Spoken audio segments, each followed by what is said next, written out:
Hi everyone.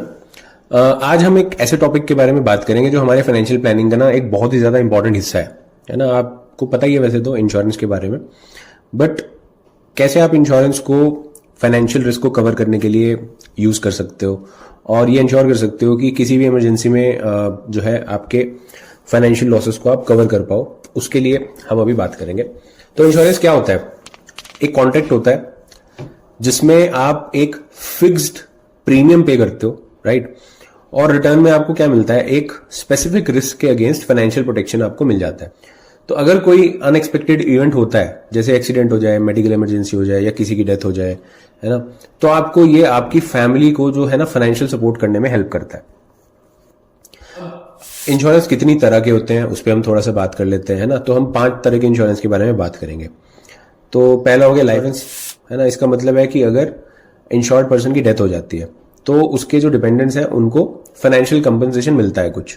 तो ये जरूरी होता है कि आपके ऊपर फाइनेंशियल डिपेंडेंस जो लोग हैं ना, जैसे फैमिली मेंबर्स हैं, उनके लिए आपको लाइफ इंश्योरेंस कराना चाहिए।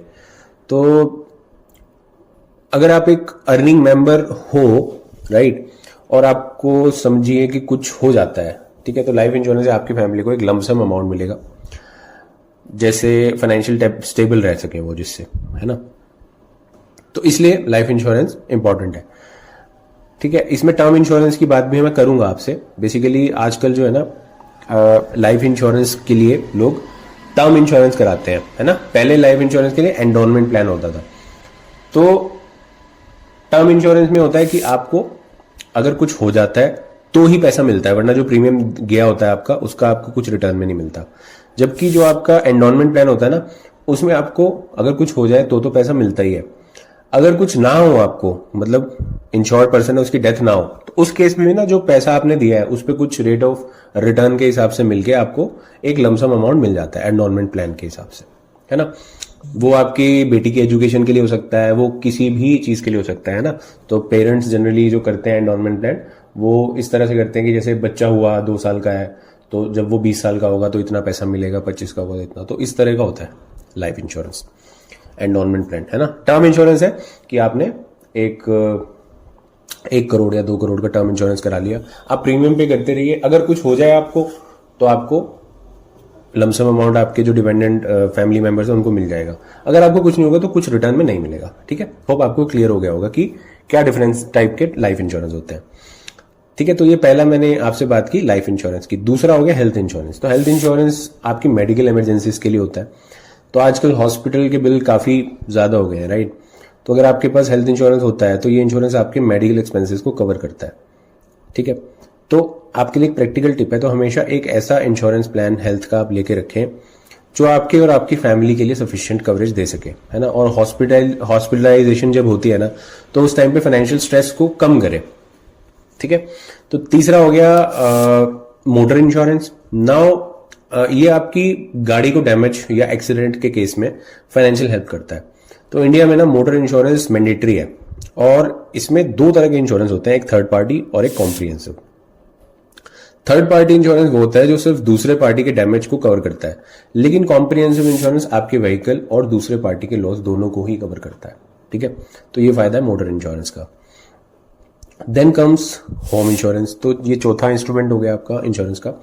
ये आपके घर को नेचुरल कैलेमिटीज जैसे फायर, थेफ्ट या किसी भी डैमेज के अगेंस्ट प्रोटेक्ट करता है, ठीक है। तो अगर आपके पास अपना घर है तो होम इंश्योरेंस एक स्मार्ट डिसीजन हो सकता है ना। आजकल क्या होता है कि जैसे लोग होम लोन लेने जाते हैं तो उस टाइम पे ना उनको साथ में होम इंश्योरेंस का भी पिच करते हैं बैंक्स, है ना। बिकॉज बैंक ने लोन दिया होता है तो बैंक को भी होता है कि प्रॉपर्टी अगर डैमेज हो जाए, है ना, तो इंश्योरेंस कराने से फायदा होता है दोनों पार्टीज को। आपको भी होगा बिकॉज आपकी प्रॉपर्टी अगर कुछ डैमेज हो जाए तो आपको इंश्योरेंस मिल जाता है ना।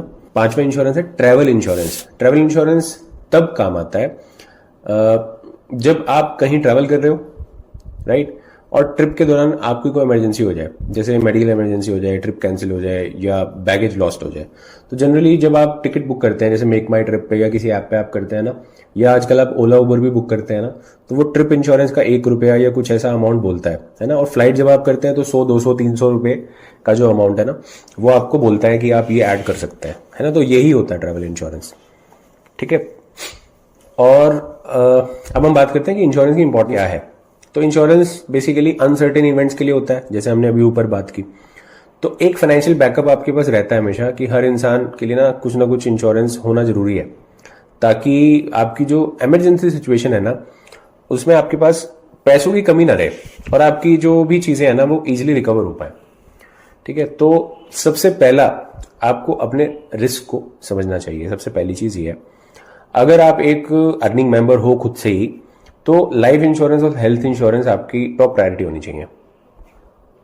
और अगर आपके पास गाड़ी या प्रॉपर्टी है तो मोटर और होम इंश्योरेंस भी आपको लेना जरूरी है ना। तो ये हो गई बात इंश्योरेंस की। अब आपसे बात करते हैं कि इंश्योरेंस जो है आपके लिए क्या राइट इंश्योरेंस है ना। तो जब आप इंश्योरेंस प्लान चूज कर रहे होते हो तो हमेशा कवरेज अमाउंट, पॉलिसी टर्म और प्रीमियम को अच्छे से समझ लो। लो प्रीमियम में जाने के बजाय ऐसे प्लान को आप चूज कर सकते हो जिसमें कवरेज प्रॉपर हो, राइट। तो दोस्तों ये था एक बेसिक ओवरव्यू इंश्योरेंस का। ये हमेशा याद रखना आप कि इंश्योरेंस आपको फाइनेंशियल सिक्योरिटी के लिए जरूरी है। अगले टॉपिक में हम बात करेंगे इमरजेंसी फंड्स के बारे में और कैसे ये आपकी फाइनेंशियल स्टेबिलिटी के लिए एसेंशियल होते हैं। तब तक के लिए थैंक यू।